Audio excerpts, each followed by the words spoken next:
kehadiran manusia gerobak itu berbeda dengan kehadiran para preman. Oh, Jadi kalau kehadiran para preman itu ada sindikasi pidana. Sedangkan manusia gerobak tidak ada yang dirugikan. Selain dia membuat dianggap meresahkan juga apa definisinya. Bincang-bincang Sobat KPAI. halo Sobat KPAI, berjumpa lagi kita di Bincang-Bincang Sobat KPAI bersama saya Helwina Handayani. Nah Sobat, hari ini kita akan berbincang-bincang dengan Ibu Susiana Afandi yang tentunya Sobat semua sudah sangat mengenal beliau. Oke, selamat pagi Bu Susi, apa kabar? Selamat pagi Mbak. Cerah sekali nih Bu Susi ya. Kan mau Gimana ketemu Bu, Mbak. bulan puasa Masih puasa lah, Masih harus puasa kuat, ya. harus tetap semangat. sehat ya Bu? Iya, Ibu dari ini kemarin ya, dari Sumatera Pasaman Barat. Barat. Oke. 4 jam dari Padang. Wow, luar biasa. Oke, Sobat, sebelum kita berbincang-bincang dengan Ibu Susiana, mari kita saksikan cuplikan berita berikut ini. Ada saya akan tahan dari bos. Ayo mengikutin bos. Enggak, Pak. Nggak bisa saya, Pak. Nggak bisa. Pasangan suami istri manusia gerobak menolak diamankan petugas gabungan saat mangkal di kolong rel Jalan RP Suroso, Menteng, Jakarta Pusat, Kamis dini hari. Ya bisa saya mau pulang. Enggak.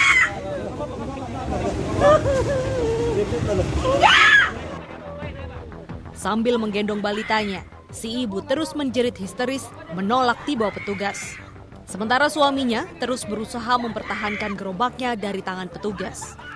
Suasana kian memanas saat petugas mencoba menaikkan paksa Pak Sutri itu ke dalam mobil. Pak Sutri itu berdalih belum lama berada di Jakarta, akan segera pulang kampung ke Jawa Timur. Baik Bu Susi, tadi kita sudah lihat tayangan cuplikan berita ya Bu tentang manusia gerobak. Nah ini fenomena ini kan kerap kita lihat di berbagai pusat ibu kota, kemudian penyanggah ibu kota seperti itu. Nah sebenarnya Bu, apa sih Bu maksud dari tujuan para manusia gerobak ini yang juga seringkali membawa anak-anak bahkan istrinya Bu berkeliling di kota-kota besar? Terima kasih Mbak. Jadi fenomena manusia gerobak ini sebenarnya kalau di ibu kota Ya. ini sudah mulai menurun khususnya di jalan-jalan protokol seiring dengan kebijakan Jakarta bebas anak jalanan. Ya. Namun kebijakan itu ada cacatnya karena Oke. tampak diimbangi dengan kebijakan di daerah-daerah penyangga, Nah, itu, tetap Bu. saja masalahnya. Betul, Satu, betul. yang kedua, jangankan di daerah penyangga, di daerah-daerah yang bukan jalan protokol, misalnya di Jatinegara Ya. gitu ya, di Cipinang. Nah, itu juga masih marak Ya. manusia gerobak, tapi tidak semasif dulu sebelum kebijakan Jakarta bebas anak jalanan. Ya. Pertanyaannya apa maksud tujuan mereka? Nah, gini, kita harus bisa membedakan antara pemulung dengan manusia gerobak. Oke. Nah, kalau pemulung itu adalah orang yang bekerja sebagai pemulung. Ya. Dia menggunakan gerobaknya untuk tujuan pemulung. Nah, kalau manusia gerobak ini berbeda. Ya. Nah, jadi orang yang membawa gerobak itu bisa saja dia pemulung, tapi manusia gerobak bukan pemulung. Ya. Nah, jadi manusia gerobak itu apa? Jadi kalau bukan pemulung, jadi mereka itu biasanya ciri-cirinya ya mereka hadir di bulan Ramadan, hari raya Idul Fitri gitu ya. Oh, di momen Nah, tertentu ya Bu Susi. Di ya? momen tertentu. Ya, ya. Terus kemudian jadi mereka itu membawa peralatan ya. Memang aktivitasnya hanya ada di gerobak. Oh. Nah, kalau pemulung dia aktivitasnya mulung. Ya. Mencari barang-barang bekas gitu ya, botol dan lain sebagainya. Ya. Tapi manusia gerobak ini dia memang aktivitasnya hanya di gerobak itu. Jadi dia menggelar menggelar kardus gitu ya, Kardus ya. untuk tempat duduknya. Terus di dalam gerobaknya itu dia membawa anak gitu ya. Kenapa anak-anak dibawa? Anak-anak dibawa ini sebenarnya untuk memancing belas kasihan. Oh. Kasihan orang Tujuannya lain. untuk memancing belas kasihan. Terus kenapa di bulan Ramadan dan hari raya? Nah, sebenarnya secara sosiologis ya, mereka memahami bahwa di bulan puasa itu hampir semua umat muslim itu dianjurkan untuk bersedekah. Jadi meningkatkan amal ibadah itu di bulan puasa. Jadi sambil ibadah puasa, sambil bersedekah, infak, sodako, zakat gitu kan. Nah, jadi karena ini anjuran, sedekah, infak, sodako itu anjuran Islam, dan ada sekelompok orang, oknum, yang kemudian memahami kondisi sosiologis ini dan kondisi keberagaman orang Indonesia gitu ya, memanfaatkan sebagai penerima sedekah gitu. Di sisi lain ada orang melihat kesempatan ini untuk meraih keuntungan. Sayangnya kesempatan ini, berbuat baik ini bukan kemudian menciptakan bagaimana tangan di atas, tapi kemudian menciptakan tangan di bawah. Nah, inilah filosofi munculnya manusia gerobak yang sulit berhenti dari tahun ke tahun. Nah, dari hasil pengawasan KPAI sendiri, Bu Susi, orang-orang yang selalu kerap kali membawa keluarga di gerobaknya itu ya, Bu, saya juga sering lihat itu ya, bahkan anaknya masih kecil-kecil, terus kemudian ada istrinya juga.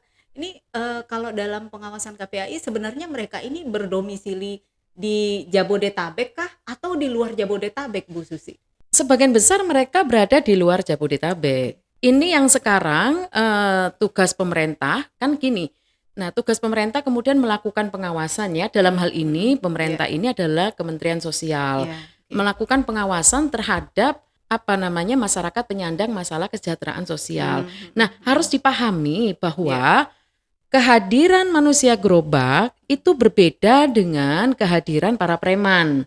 Jadi kalau kehadiran para preman itu ada sindikasi pidana. Sedangkan manusia gerobak tidak ada yang dirugikan. Selain dia membuat dianggap meresahkan juga apa definisinya. Artinya ketika pendekatan yang dilakukan oleh pemerintah itu pendekatan represif kepada manusia gerobaknya gitu ya, maka ini tidak tepat. Kenapa pemerintah gitu ya tidak melakukan upaya untuk kemudian menangkap aktornya yang melakukan memobilisasi massa itu gitu kan?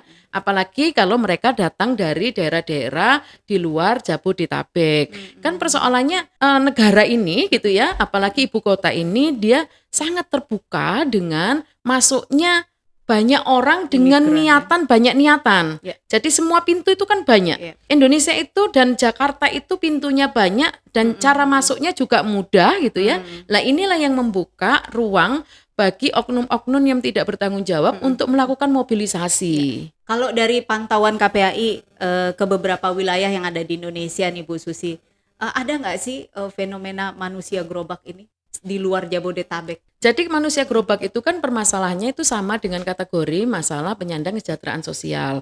Jadi masalah kesejahteraan sosial, penyandang masalah kesejahteraan sosial itu sebagian besar memang ada di daerah-daerah urban. Bukan hanya daerah ibu kota, tapi daerah-daerah urban, daerah yang industrialisasinya sedang ditingkatkan gitu ya, seperti misalnya Bandung, terus kemudian Banjarmasin, terus kemudian Pontianak, Surabaya. Nah, disinilah masing-masing daerah political will itu dibutuhkan gitu ya, ketegasan masing-masing daerah. Misalnya, kenapa di Solo gitu ya dan di Surabaya gitu kok tidak ada gitu kan? Nah, artinya seharusnya pemerintah daerah di tempat-tempat lain itu harus belajar dari daerah-daerah urban, daerah perkotaan seperti di Surabaya, gitu Mbak. Nah, langkah yang tepat apa ini, Bu? Kalau dari KPAI misalnya kepada Pemda-Pemda, kemudian kepada LSM yang mungkin menangani kasus-kasus seperti ini, apa Bu langkah yang tepat? Jadi langkah yang tepat sebenarnya pemerintah dalam hal ini Kementerian Sosial itu bisa melakukan identifikasi aktor. Jadi aktor-aktor yang kemudian melakukan mobilisasi, mengkoordinir gitu ya, mengorganisir, inilah yang kemudian harus ditangkap. Itu di dalam undang-undang regulasi, meskipun ancamannya itu cuma 90 hari gitu ya, tapi kan ada aspek jerah gitu ya. Ketika misalnya hukum itu ditegakkan. Jadi pendekatannya jangan hanya pendekatan kepada represi kepada manusia gerobaknya, tapi kepada aktor-aktor yang melakukan mobilisasi manusia gerobak ke ibu kota dan di daerah-daerah penyangga ibu kota gitu. Itu yang pertama. Terus kemudian yang kedua, nah kalau upaya represi yang dilakukan, maka sampai kapanpun antara manusia gerobak dengan aparat keamanan itu kucing-kucingan. Misalnya jadi kayak terjadi banjir gitu ya. Terjadi banjir itu gini. Misalnya di Bogor itu di Katulampa mau dibuka damnya gitu ya. Terus kemudian orang di Jakarta udah ditelepon. Nah, ini kita mau buka dam, Jakarta kan banjir gitu. Nah, kalau kita penanganan manusia gerobak, orang manusia gerobak itu juga sama. Misalnya ketika mau ada razia gitu ya, mereka sudah ditelepon oleh koordinatornya, ini mau ada razia segera pindah. Jadi yang ada itu hanyalah kucing-kucingan. Nah maka terus kemudian dan mereka kan gini, mereka sudah antipati misalnya dengan pemerintah karena pemerintah represif. Apalagi mereka menyampaikan ke media-media sosial gitu ya, mereka menyampaikan bahwa yang dimau pemerintah itu ketika mereka dibilang pembinaan, mereka dibawa ke panti, untuk keluar dari panti mereka harus mengeluarkan uang banyak. Nah, jadi sifat-sifat pemerasan seperti ini itu juga harus dihindari gitu ya, bahwa pembinaan itu yang dilakukan itu pembinaan seperti apa? Kan harusnya pembinaannya itu peningkatan kesejahteraan, bukan pembinaan yang dimaksud adalah dimasukkan ke panti, nanti kalau mau keluar harus membayar uang tebusan dalam jumlah banyak. Nah, akhirnya kan apa bedanya? Keluarnya begitu lagi, Bu. Keluarnya begitu lagi. Apa bedanya yang membayar tebusan tadi dengan membayar ke koordinir? Ini katanya orang manusia gerobak itu. Jadi pembinaan yang dilakukan itu sebenarnya dengan sistem data terpadu itu sebenarnya kan terdeteksi berapa jumlah keluarga miskin yang punya kerentanan untuk menjadi manusia gerobak. Nah, inilah yang harus dibina oleh pemerintah untuk bagaimana kemudian ada peningkatan kesejahteraan. Gitu kan? Kalau pendekatannya masih pendekatan yang represi gitu ya, maka sampai kapanpun ada kucing-kucingan gitu ya. Jadi ada masalah seakan-akan tidak ada masalah gitu. Ketika petugas datang, mereka sudah hilang. Gitu, Mbak. Ya kan banyak pembinaan terhadap orang-orang terlantar juga seperti itu ya Bu Susi. Tapi ketika mereka sudah dilakukan pembinaan, keluar lagi mereka melakukan hal yang sama. Nah, untuk hal-hal seperti ini Bu, apa nih Bu rekomendasi KPAI kepada KL terkait, kepada pemerintah daerah, kabupaten, kota maupun provinsi terkait Ibu? Harusnya kita itu care gitu ya. Care itu bahwa kalau misalnya di tingkat desa gitu ya, bisa dicegah atau bisa dikoordinasikan pendataan masyarakat miskin dan masyarakat yang memiliki kerentanan, karena kerentanannya itu kan penelantaran anak. Jadi anak itu ditelantarkan di jalan gitu ya, dipertontonkan di jalan gitu. Nah, kalau dari tingkat desa ini dilakukan upaya-upaya pencegahan, maka dia tidak akan sampai ke kota, tidak akan sampai ke Jakarta dan sekitarnya, penyangga-penyangga Jakarta. Nah, satu pendataan itu. Yang kedua tadi bahwa upaya-upaya peningkatan pendapatan gitu ya, termasuk pemberdayaan keluarga. Nah, pemberdayaan keluarga dan ketahanan keluarga gitu ya, karena di sini ada yang dilanggar dari pihak orang tua gitu ya, bahwa orang tua telah menelantarkan anaknya gitu kan, dengan anak dibawa ke jalanan sehingga anak-anak ini kemudian dia rentan dengan kesehatannya, kemudian dia rentan mendapat kekerasan di jalanan gitu Mbak. Iya, bahkan itu anak-anak kecil-kecil ya Bu yang ada di dalam gerobak. Tapi pernah ada tidak ya Bu sebuah riset mengenai kehidupan manusia gerobak ini, itu apakah benar itu anaknya atau anak yang disewakan seperti yang pengemis di lampu merah? Itu memang sifatnya kasuistik gitu ya. Kasuistik itu artinya kita tidak bisa melakukan generalisasi. Nah, kenapa? Karena kalau misalnya dilakukan generalisasi, maka kalau misalnya salah, inilah bedanya ilmu sosial dengan ilmu alam ya. Jadi kalau ilmu sosial itu ya semuanya berdasarkan case by case. Memang fenomena yang sangat menakutkan itu ketika sampai bayi saja itu kemudian dieksploitasi dan nilai eksploitasinya masih mending sewa bayi 20.000 sehari gitu ya, dengan resiko bayinya dicat silver misalnya. Nah, ini yang kemudian harus dilaporkan karena dia melanggar delik pidana. Jadi untuk melihat bayi siapa itu maka harus ada orang-orang yang melaporkan. Kalau tanpa laporan maka sebenarnya dari pihak Satpol PP dia bisa melakukan penertiban gitu ya, penertiban terhadap manusia gerobak termasuk anak-anak gerobak ini, Mbak. Baik Sobat KPAI, demikian bincang-bincang kita dengan Ibu Susiana Afandi di pagi hari ini. Tentunya ini sangat menarik sekali, kita bisa mengetahui bagaimana sebenarnya manusia yang ada di gerobak dan kemudian bagaimana pemerintah juga harusnya berperan serta, masyarakat juga berperan serta. Baik, jangan lupa like, comment, share, dan subscribe channel YouTube Komisi Perlindungan Anak Indonesia, serta jangan lupa nyalakan notifikasinya, karena akan ada narasumber yang berkompeten setiap minggunya. Salam sehat untuk anak Indonesia.